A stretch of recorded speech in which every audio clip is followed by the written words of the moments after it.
Welcome everyone to this special installment of EMS Focus, a collaborative federal webinar series. I'm Gam Wijetunga, and I'm an EMS specialist with the National Highway Traffic Safety Administration's Office of EMS. Together with our federal partners, NHTSA's Office of EMS is focused on advancing a national vision for EMS. The projects we undertake and the resulting resources for the community help with system improvements, measuring the health of EMS systems nationwide, and delivering the data that EMS leaders need to advance their individual systems. Another role of the office is to educate the EMS community on new innovations, processes, and technologies that can, in the end, help provide better and more efficient patient care. This free webinar series hosted by NHTSA's Office of EMS is a unique opportunity for federal EMS agencies and industry experts to share information with the EMS community.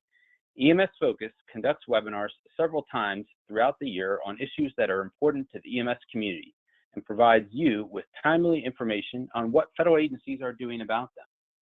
Today's webinar is being recorded and will be archived on ems.gov for future viewing and listening.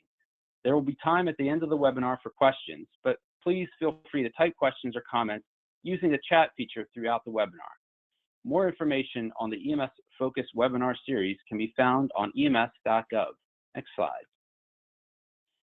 Many of you are already experiencing increased demand for your services.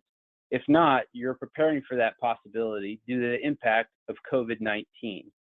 If the demand exceeds the current resources of our healthcare and EMS systems, one solution to consider is implementing crisis standards of care. Next slide. Today, we'll define crisis standards of care and talk about how and when they can be implemented and what the legal framework is that allows EMS systems to do so. We'll also hear about how one state addressed EMS crisis standards several years ago and how that is allowing them to prepare for COVID-19. We'll also hear what that will mean for local EMS services from a clinical and operational perspective. At the end, we'll take questions, so please go ahead and submit them through the chat feature of the webinar platform at any time. Next slide. We have a great lineup of speakers sharing their expertise and experience with us today. I'm pleased to welcome James G. Hodge, Jr., who's the Director of the Center for Public Health Law and Policy at Arizona State University and a professor at the Sandra Day O'Connor College of Law. A leading expert in public health emergency law, he has helped draft several model public health regulations and advise public health officials across the country. Also, we have Dr. Aaron Burnett, the EMS Medical Director for the state of Minnesota and an Associate Professor of Emergency Medicine at the University of Minnesota. As a member of Minnesota's State EMS Regulatory Board, he helped the state put in place recent changes to regulations to help communities and EMS organizations respond to COVID-19. And finally, also pleased to welcome Dr. John L. Hick, who serves as Deputy Chief EMS Medical Director and Medical Director for Emergency Preparedness at Hennepin County Medical Center in Minneapolis. Dr. Hick was a member and co-chair for each of the Institute of Medicine or National Academy of Medicine Crisis Standards of Care publications and has published widely on disaster-related topics. Next slide. Now I'm pleased to turn it over to James Hodge. James? Okay. Gam, thank you so much. Thanks to all of you all for participating with us on this important and critical webinar at a crucial time in our nation's literally history. As to what we've got to explore here in regards to our particular assessment as we kind of enter into that new arena of where and how we may be implementing crisis standards of care across specific locales in the United States right now, be it in places like New York City, Seattle, Washington State, and other arenas, and in the very near future in localities all across the country due to the threat of COVID-19. We'd really just want to take the opportunity to really set the stage and do a great job starting with some of the legal and policy issues that will be pervasive, but we'll hopefully be able to give you a good sense in a brief sort of presentation, next slide please, as to the types of topical ways that the law and policy issues have responded in real time and will continue to do so. So here's what I'd love to just brief you on, and we will look forward to a lot of questions about this either during the webinar or afterwards. You're always welcome to contact me at information that you can receive later about our contact purposes. I'll talk to you real quick about emergency declarations, federal, state, local. Why am I going to tell you about that? Because they authorized a bevy of emergency powers and waivers that are going to make possible crisis standard of care implementation. I'll explain that to you briefly in regards to an assessment of core legal issues, and then we'll focus explicitly on crisis standard of care legal concerns. Next slide, please. Thank you. So here's what you're looking at nationally, and even internationally. Literally on every stage, international, federal, state, tribal, local, we have seen emergency declarations sweep across the United States and even at the international level with the World Health Organization. Why is this such a critical observation for our purposes? Because these specific emergency declarations flat out dictate the sort of authority, powers, the liability and immunity issues that may arise that will very much help in regards to what we've got ahead of us in implementing crisis standards of care. You're going to learn a lot more about what that implementation will look like medically from our two additional great speakers. Next slide, please. Let me walk you through the legal and policy impacts of these declarations. Now, at the federal level, you obviously have seen and experienced an HHS public health emergency late in January. We've seen now later in the month of March, on the same day, Friday the 13th, President Trump simultaneously, literally for the first time in national history that I'm aware of, declares a national emergency pursuant to the National Emergencies Act and the Stafford Act, and then later invoked pursuant to that Stafford Act emergency, the Defense Production Act. Now, each of these emergency declarations does some very important things that help implement crisis standards of care.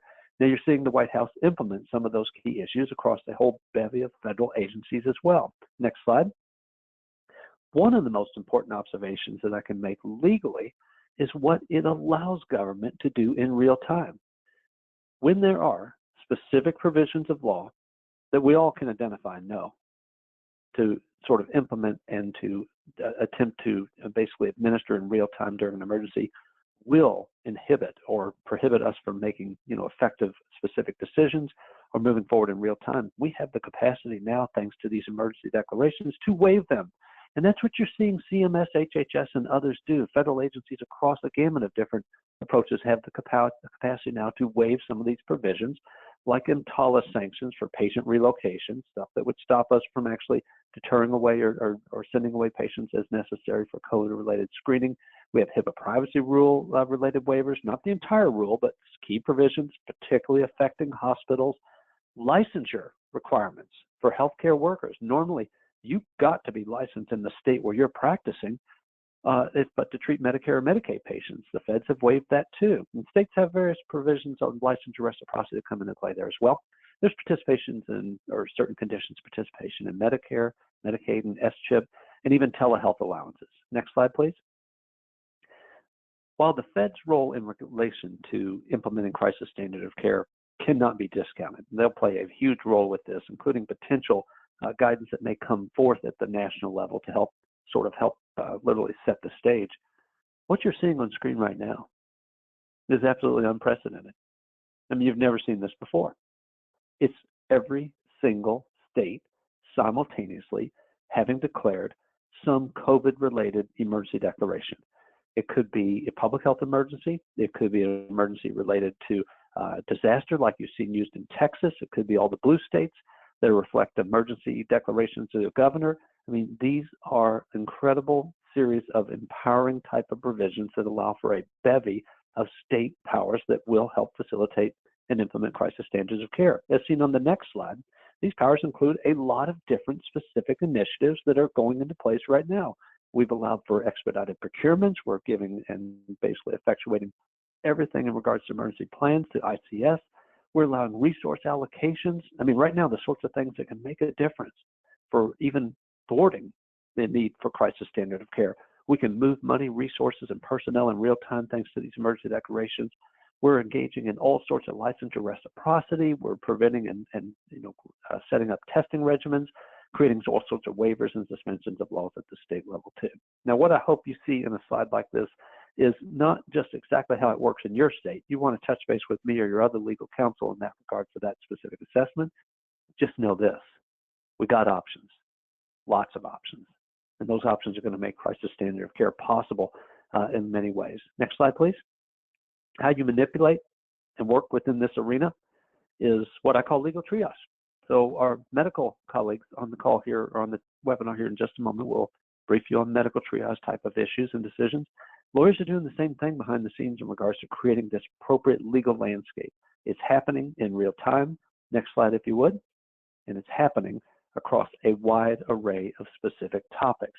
Now, everything you're seeing on screen here, we're addressing in real time, honestly. From social distancing to surveillance reporting, testing, screening, treatment initiatives, we're doing all of this stuff and building favorable legal responses to the fullest extent we can.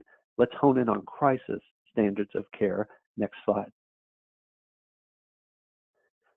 You know, you're going to get a lot more information on what we actually mean by crisis standards in just a few moments, because our two additional speakers are really going to play that out for you nicely from their expertise. But just to be sure, when we developed this through the Crisis Standard of Care Committee through the National Academies, we defined it, as you see on red on the left side of your screen, as that sort of substantial change in usual healthcare operations and level of care due to a pervasive or catastrophic disaster. What are we really talking about here? We're talking about having to make that major shift from conventional to crisis standards, because we are deluged with either more patients that can be handled or too few resources, be it too few personnel, beds, masks, protective equipment, or whatever. It's that created the crisis. How we respond to it legally in real time implicates these sort of bulleted issues that you're seeing on screen too. Issues of coordination, allocation, reimbursement, issues about the licensure status, scope of practice. What can the EMS worker do now that he or she couldn't do pre, the emergency or pre-implementation of crisis standard of care? You're going to see that change in a lot of states. We're going to move that scope of practice needle to let you do more. There's going to be patients' interests that are clearly at stake. Duties to care. Gosh, legally, what are the duties to care and when can you withdraw from that? Oh, that's going to be so interesting. You'll see more on that as well with some of our additional comments. Uniformity issues, quite frankly, very critical. Uniformity across regions, uniformity across the nation may be one of the most critical facets of how crisis standard of care can be done well. And then finally, liability. Next slide for us, please. I think this is always, in my view, the one topic that catches a lot of our attention. And it's neatly framed as follows. When could I, as a healthcare practitioner, actually be held liable for the extremely tough and controversial decisions that have to be made in real time? Listen, one of the things that's most profound is that idea that you might be judged based on a decision that is life or death on a patient right now in real time, as if we were, trying to do everything we possibly could, acting within the patient's best interest under a routine standard. Well, that's not the standard we use, but the fact is, nobody wants to walk into this specific environment thinking they could be actually assessed for liability for a known harm to a specific patient. It's the crisis that created it, but how are we legally going to solve it? Next slide. I'll tell you one of the neat things that we've worked on really hard in the last 2 decades, actually, but mostly since the sort of issues regarding crisis standard of care planning in 2009. We have identified and created in many ways an umbrella of liability coverage. And what you're seeing under this umbrella scheme I like to use is just trying to show you all the different potential legal routes that we may have available to actually sort of insulate or immunize specific healthcare practitioners, and often volunteers most notably, because we're really after getting every volunteer we can in an organized way to participate. We have a lot of liability protection under the umbrella. The goal and objective is to find how you fit under that umbrella. And that theme is one we're going to see play out across every hospital system and across a lot of different EMS sectors throughout the nation over the next several weeks ahead. Next slide. Special thanks to all of my great colleagues within our network. And let me just, if I may, before I turn it over to Aaron, just highlight what we do with our network. It will answer your real-time questions, not with legal advice, but real guidance like what we've disseminated here. You let me know later at any point in time during our Q&A here or afterwards the types of questions you've got. So without further ado, I'll turn it over to Aaron. All right, well, thank you. So my name's Aaron Burnett. I'm the State EMS Medical Director in Minnesota, and I'll be speaking to how we've adjusted our regulatory framework in the setting of COVID-19 to really ensure that our EMS providers are able to continue responding to calls, that we have ambulances on the street to continue to provide service to patients. Next slide, please. So Minnesota is similar to many states in that we have a few urban centers where our population is centered, but then we have a very broad and dispersed geographic area which requires EMS to respond. And I think a lot of people think about EMS in terms of 911 response, but the other huge aspect, especially in states that have well-developed regionalized systems of care, is that interfacility of movement of patients throughout your healthcare systems.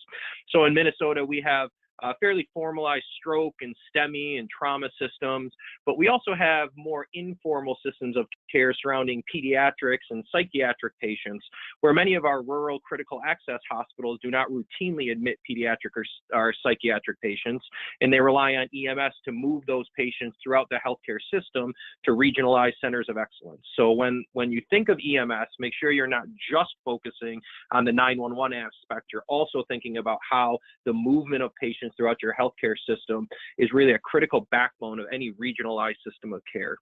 Next slide, please. In Minnesota, we have a fairly unique way to regulate EMS. And for those people listening to this call, I think the first question to ask yourself is, what's the regulatory framework for EMS in your state? In many states, EMS falls under the Department of Health or the Department of Public Safety. In Minnesota, we have an independent EMS regulatory board that just regulates EMS. And so it's separate from the Department of Health and it's separate from the Department of Public Safety. It's a fairly large board that's composed of members who are appointed by the governor, and it includes a number of physicians as well as pre-hospital care providers, as well as some of our partners in the legislature who we look to enact and adjust legislation as needed. Next slide, please. As part of our EMS regulatory board, we have a physician standing advisory committee, which is very active and typically has between 12 and 15 physicians attend the meetings. This is really the medical guidance for our EMS regulatory board, and they've been very involved in our development of crisis standards of care, both traditionally as well as updating and implementing them to the current COVID crisis. I think when we're dealing with healthcare in general, and certainly EMS in particular, it's very important to have a partnership between EMS managers and EMS physicians, because that partnership, that dyad relationship is really what we need to get the best care to our patients. Next slide, please. In Minnesota, we've been working on crisis standards of care for EMS for 10 years now. We initially began developing documents and planning around H1N1 in 2010. And so the process we've used over that time frame, I think has been fairly solid. We've learned some things along the way too, but in Minnesota, as an EMS regulatory board that's independent from some of our other statewide partners, we've worked very hard to ensure that there's a consistent, singular message when it comes to patient care. And so we partner with our health department, who also obviously has expertise as it relates to medical care, as well as with our EMS regulatory board. And as our medical directors on the EMS side begin developing guidance as to how the day-to-day regulations need to be adjusted in a crisis situation, we collaborate with our partners across the healthcare spectrum, both in the pre-hospital side as well as the in-hospital side, which in Minnesota is regulated by the Department of Health. It really presents for a united front when it comes to patient care. And ultimately, I think that's what the citizens of the state need to know, is that there is partnership across agencies. And we try to be very transparent, especially right now as we begin talking about crisis standards of care, because it's a topic that has the potential to make our citizens very uncomfortable. We're talking about changing what is going to happen when they call 911, or for our hospital-based partners, we're changing the response they may get if they call for an interfacility transfer of a patient that they are not typically caring for on a day-to-day basis. Next slide, please. So regulations are designed to ensure the most good for the most number of patients, but they're almost uniformly designed with the idea of conventional care, the day-to-day operations of an EMS service. And in that setting, the regulations that we put in place and had on our books, I feel were very effective to ensure that we were protecting the health and safety of the citizens of Minnesota, which is our charge at the regulatory board. The challenge is, as care moves down a continuum from conventional to contingency to crisis, if regulators aren't able to adapt and modify and mold to the changing practice on the streets, those regulations can start to become a barrier to effective patient care and actually can get in the way of providing and protecting the health and safety of the citizens. So in Minnesota, we've just developed a system where when the governor declares a peacetime emergency, there are some suspensions automatically of some of our EMS statutes. So these suspensions become automatic with the governor's declaration. There's no further action that needs to be taken on the part of the regulatory board, which really is designed to limit the delay from when an emergency is recognized and declared to when we have true change on the street in how we are caring for patients. So as we thought through how do we want to modify our regulations, our overarching goal was we need to maintain ambulances in the streets to respond to 911 calls and to continue to support our regionalized healthcare system and move patients in an interfacility mode. And so to that effect, the regulations that are suspended are around some of those things that are almost considered sacrosanct, like requiring an individual in an ambulance to have a certification from the state. This is designed to allow us to be very nimble. Our National Guard is beginning to get involved in Minnesota, and with the suspension of the certification requirement, we could have a very capable military medic now work in a Minnesota ambulance. And even though they may not have EMS certification in Minnesota, they have a skill set that we need in this emergency, and our regulations right now today would allow that healthcare provider to get on the back of an ambulance and care for a patient. We also have regulations during our conventional care activities around licensure for ambulances through the state, data submission to our state data set, where your base of operations is located. And those are just very rigid requirements that need to be suspended in the situation as we are now, so that our providers can continue to position their ambulances where they're needed based on hot spots that we may be having with the COVID situation.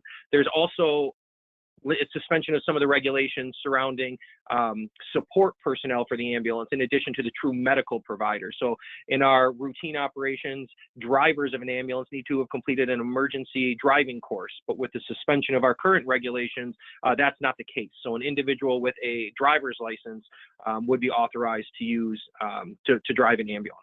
Now, when you start to suspend some of the regulations, there has to be a check in place to make sure that things are still happening appropriately, responsibly, and that, frankly, none of this is getting taken advantage of.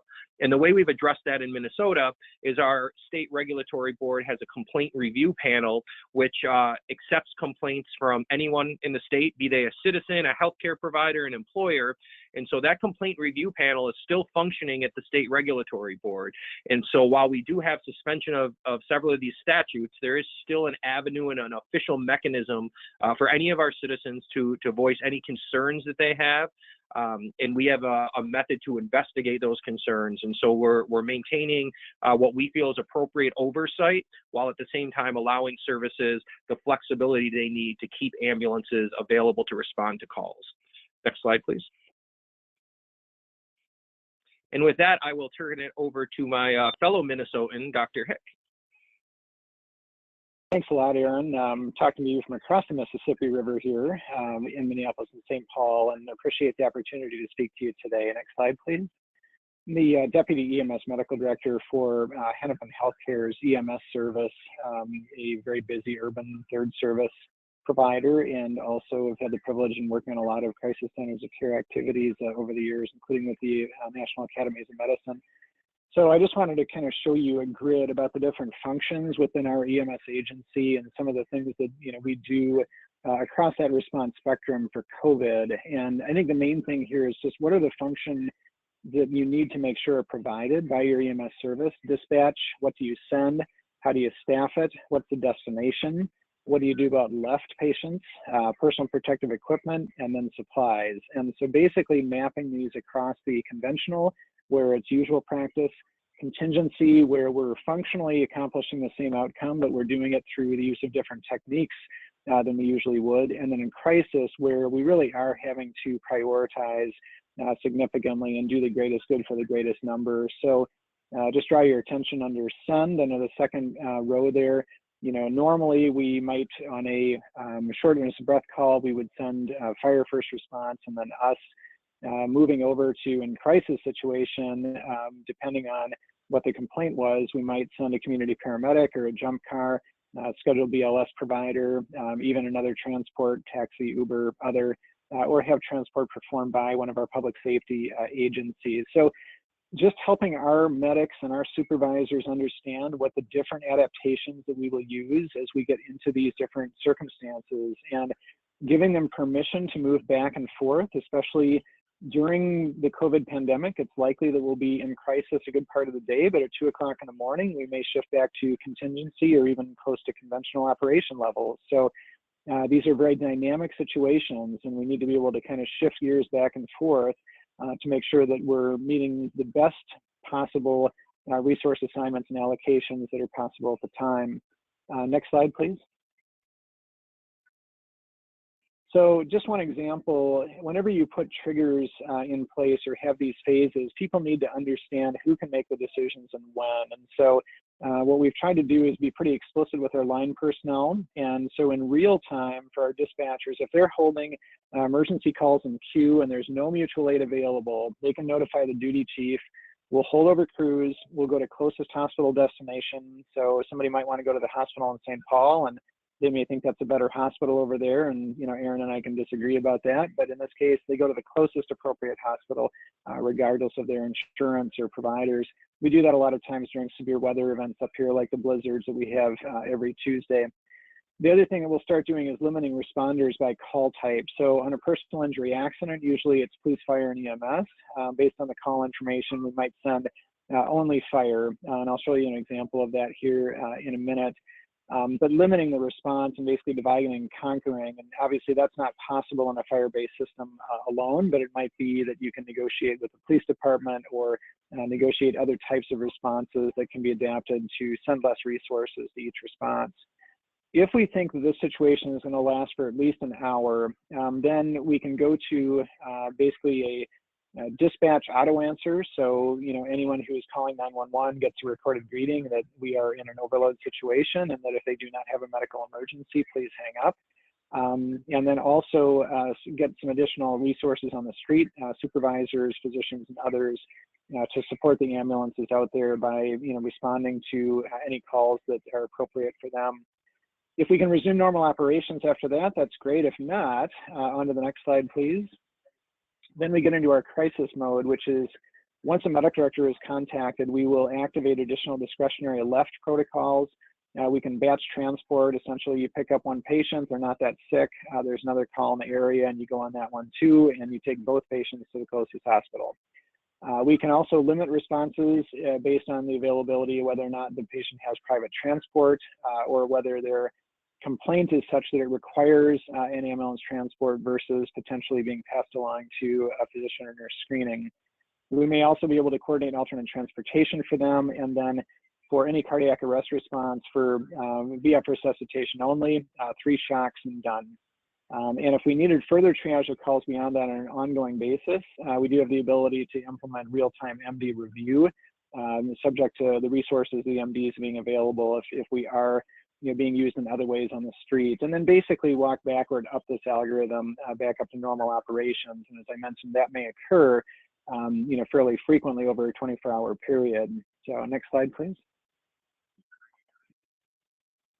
So this just gives you a quick example of, and our call codes obviously won't match up with yours exactly, but if you look on the left-hand column, for a fall, for instance, and you run that across the column, usually we would be sending EMS and fire on that. We would pass that through for additional emergency medical dispatcher screening and just send fire only until it was assessed that an EMS response was required. For an animal bite at the very top of the list, usually we would be sending, oops, sorry, that's a bad example. We wouldn't send both fire. For a CO alarm, fire only, there's a number of different situations here where we're sending a single agency response rather than dual agency, and this is about half of our call code. So the dispatchers basically would sort of bake in that when we hit, the pending code 3 calls and no mutual aid, they would be allowed to reduce resources assigned. Next. This is our left protocols that have been approved metro-wide. So basically, this is just one very small section So if you have bleeding from a traumatic injury, you should transport if the patient's on anticoagulants with significant ongoing bleeding or a large hematoma. Consider private transport or referral to clinic for significant lacerations after bandaging that are deep or significant, and those requiring simple repair, again, self-transport to a physician's or urgent care center. And then if you have a minor wound, we have some injury sheets that can be left behind with the patient to just talk about minor wound care. Now, again, if the paramedic is not sure, being able to consult with an MD in real time and in fact even show them a picture or do something like that if they need to, that is always on the table. But giving the paramedic significant discretion about being able to leave patients at scene. And these are activated, again, on MD order. The protocols are the same. I think as James would reinforce, the important part about liability here is that the whole system is basically in the same state at the same time. So you've used all the resources you can, and that you're relying on guidance that was put together by reasonable medical providers, because it comes down to what would a reasonable provider do under similar circumstances. So if this is a reasonable plan that was come up with by, we think, reasonable providers, you're going to do better by sticking to that than making ad hoc decisions at the time of the event. So I hope this gives you a little bit of illustration from sort of the dispatch to what we send as far as changing we would change staffing models up. As Aaron mentioned, it could be guard, it could be firefighters, it could be public works, it could be some of our EMRs. There's a number of different ways we can get creative with staffing, with the disposition of patients, either left at scene to closest hospital or even potentially to an alternate care site. Lots of opportunities to change the way that we practice EMS to make sure we're still delivering the best care possible to those that really need emergency medical services. Next slide, please. And I just see that there's a quick question about what does left mean, and that just means that the paramedics get to the scene, they assess the patient and feel the patient does not need transport to a hospital, and so they leave the patient, or essentially left the patient at the scene, rather than transporting. So my apologies, that's a little bit of a local term. So thanks again for the opportunity to participate. Thank you, Dr. Hick, and thank you to all of our speakers today. So we've received a lot of questions. We won't be able to get to all of them, but we're going to try and tackle as many as we can today. Also, you'll notice we've put some links on the page here, and we'll keep this page up while we're doing the Q&A. These slides will be available on EMS.gov within the next few days, as well as a recording of the webinar within the next few days. So let's go over to questions. The first question, maybe I'll kick this one over to James. The question is, I have doctors that want to volunteer their time on our ambulances, but they are not covered under our agency's malpractice. Is their liability waived during this time? Yeah, I'd like to say, great question, Gam, and thank you. I'd like to say, sure, let's get them on board. If we got doctors that are willing to do that and their expertise would be very helpful in that specific situation, let's make it happen. I think I could find a way to make it happen, but it's going to depend on your jurisdiction and what actually has been invoked through the emergency. But let me be very clear about one thing that's particularly compelling about your question. We have systematized volunteers to want them to come to, not spontaneously, but through organized routes. Medical Reserve Corps, ESAR-VIP programs, and other initiatives. Doctors that may just be willing to jump on board an ambulance and head to the scene, that sounds fantastic, but the sheer reality is we want organized approaches and responses. When those persons come through those routes, often that's where your liability protections are strongest. They're volunteering in that capacity in really great ways.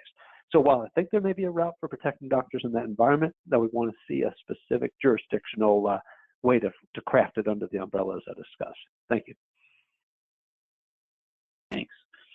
Our next question is, how are communities in Minnesota going to notify patients and potential patients about these changes? Are EMS clinicians receiving training on how to talk about these standards with patients or hospitals? So this is Dr. Burnett. I'll take that one. That's a great question, and that's something we frankly struggle with a little bit. We're a large state. We have a plan in place to notify all the key leaders throughout the state using a statewide notification system we have called MinTrack.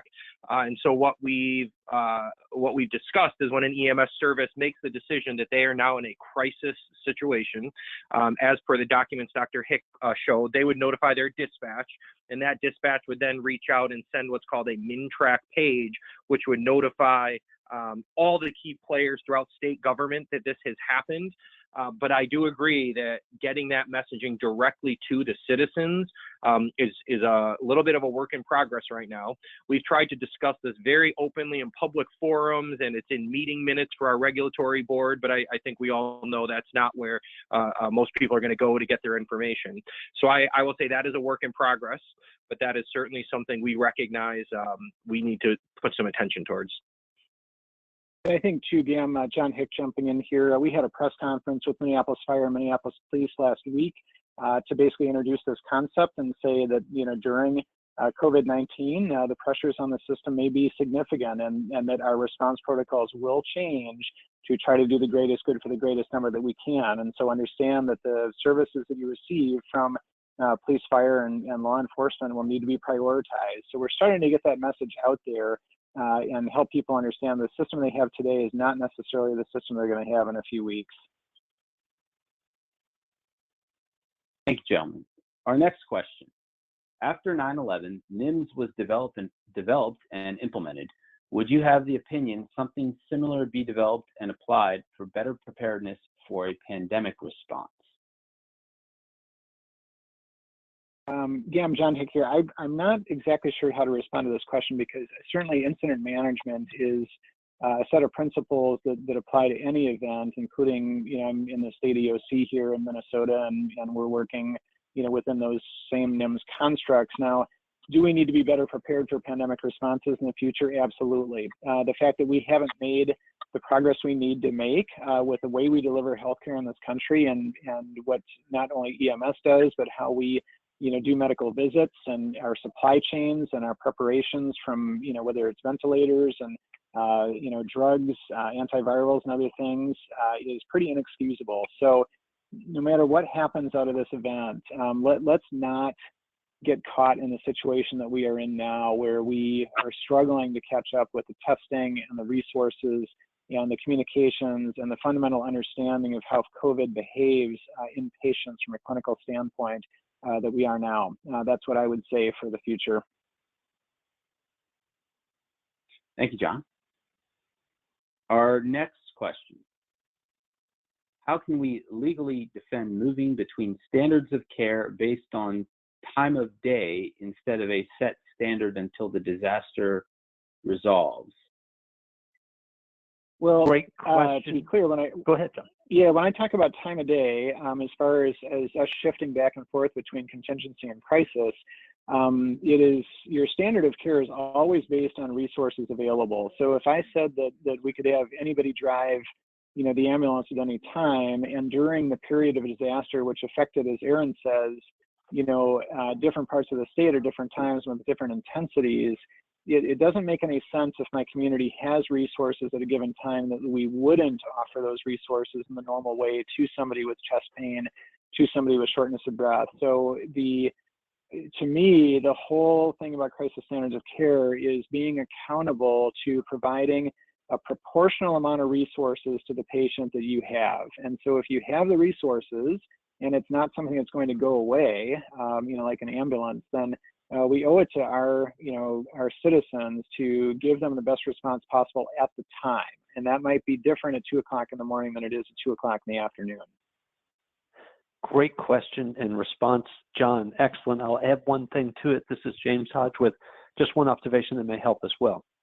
One of the things that we had to really think through is, when is a crisis actually invoked? What caused us to say, flip the light switch on, we're in crisis mode now, and with us are entitled to all these liability protections and things I talked about earlier. And I stand behind them. I think we can find ways to actually protect a lot of practitioners from, just base negligence claims that might arise otherwise in these events. But the trigger is very much what we've already seen in place. Emergency declarations in every single state, multiple dozens of localities, at the federal level. There's really no declaration we can't make at this juncture. We've seen it all. And as a result, feel confident that there is a a real need and opportunity to invoke those liability protections.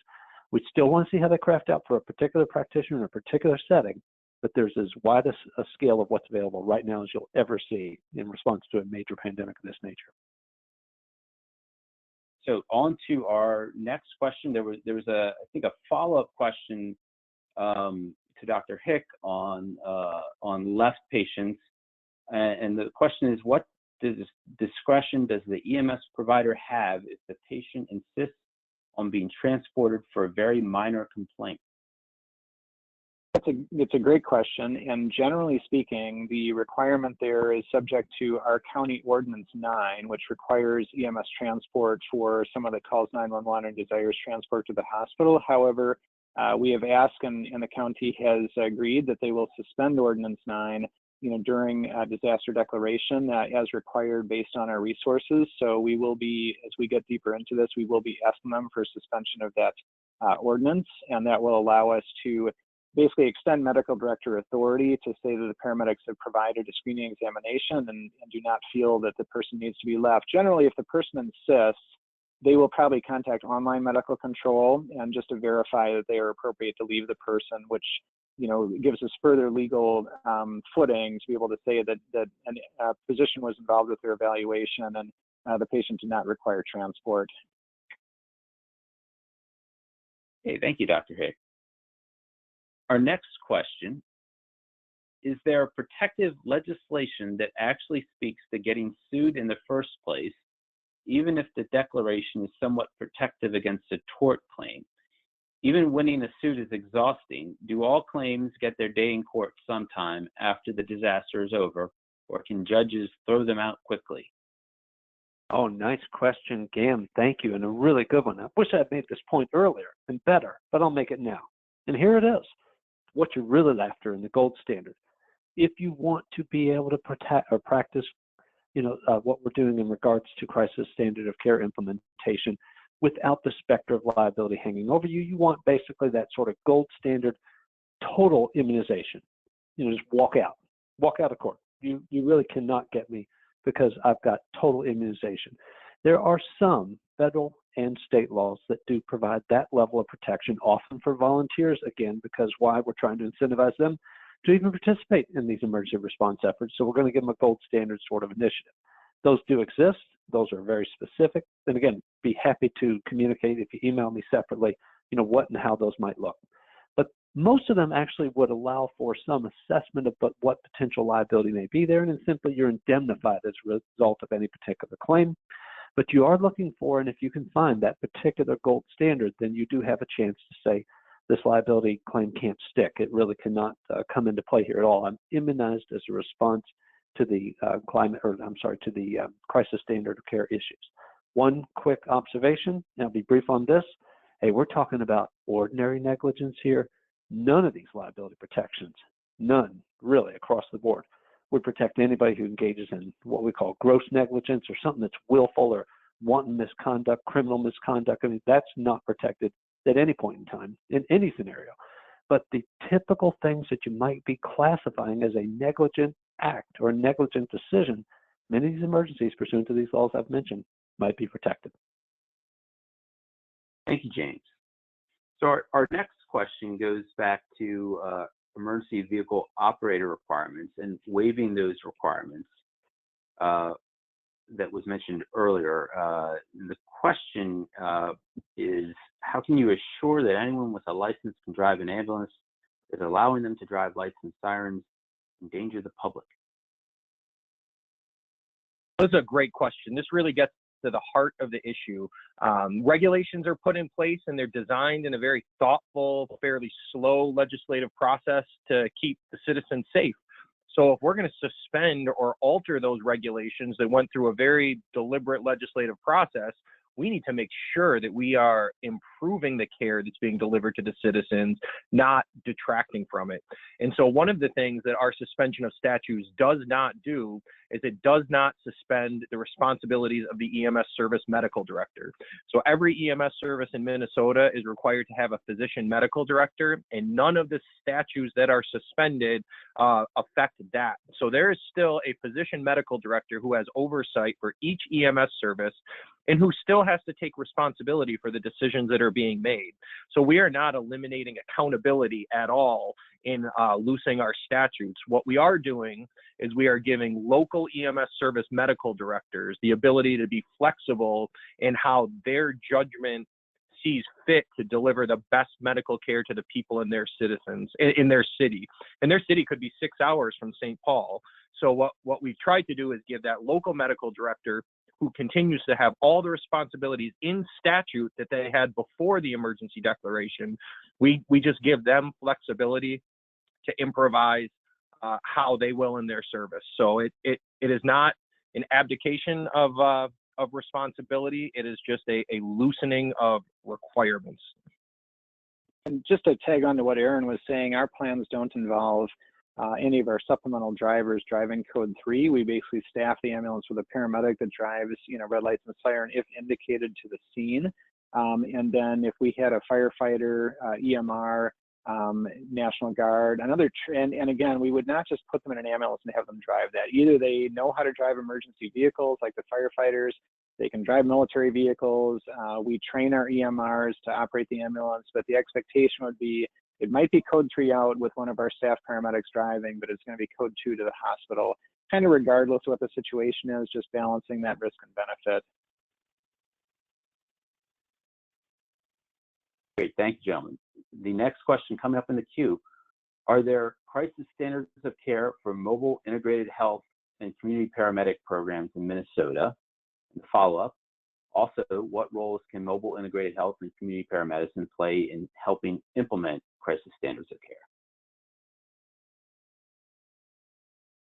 So I can hop on that, and then if John has more to add. I'm the medical director for our community paramedic program, and we don't have any crisis standards of care, but I think the attention for that new healthcare worker role and how it fits into this disaster response is something that when we look back on this time and we're going through our after action reports, I think we're going to spend a lot of time looking at is how did our community paramedics, our mobile integrated healthcare providers function?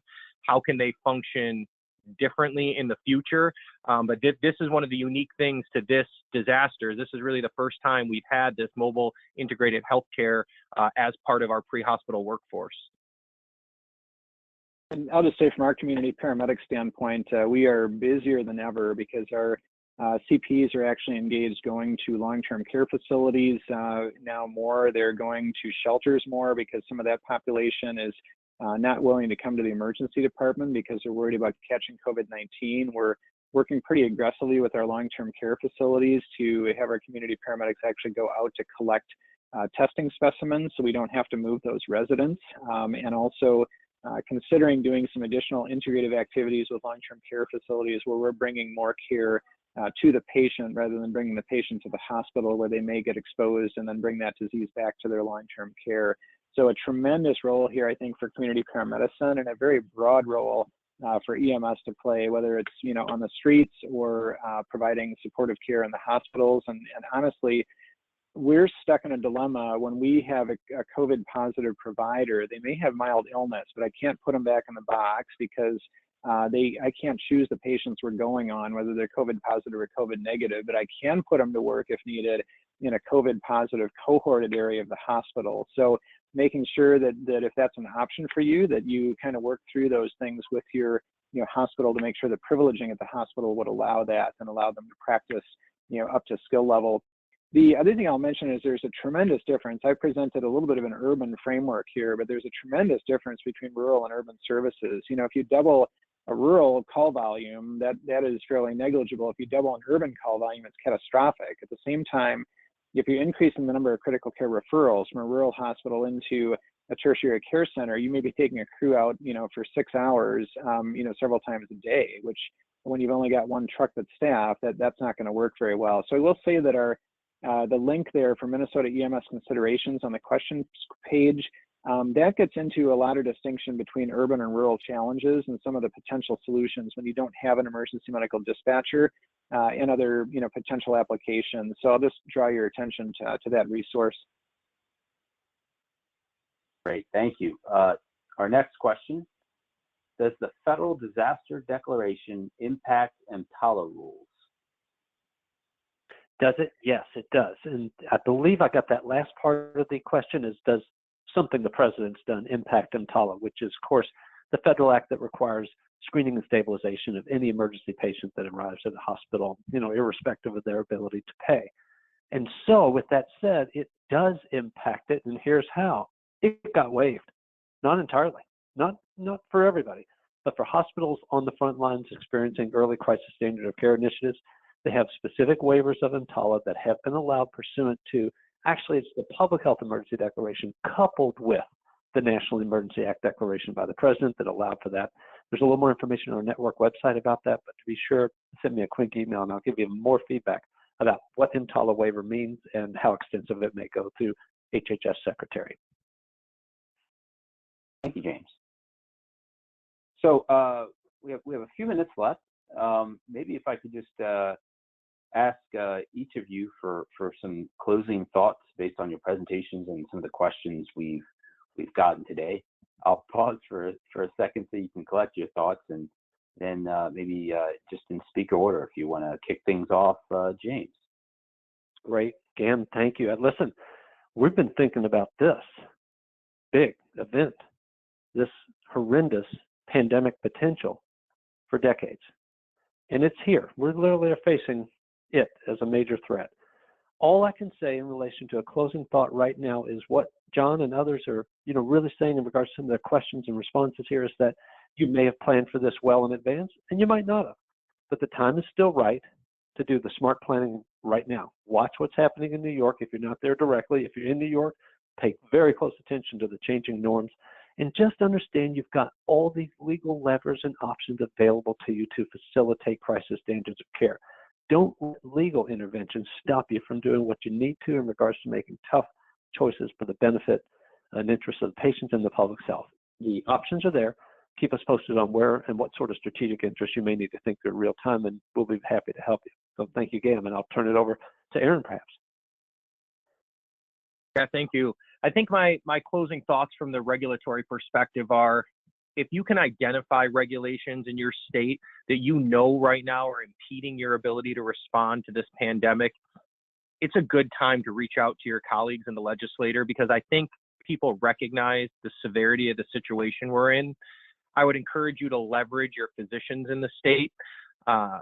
Physicians bring a lot of weight when they go before the legislator. And if you can get the medical experts to agree and to help advocate for an emergency change in a regulation because it's actually impeding patient care and not helping it, I think that physician group arguing alongside your other pre-hospital professionals can go a long way towards getting politicians to recognize that we need to take action right now because we're in unprecedented times.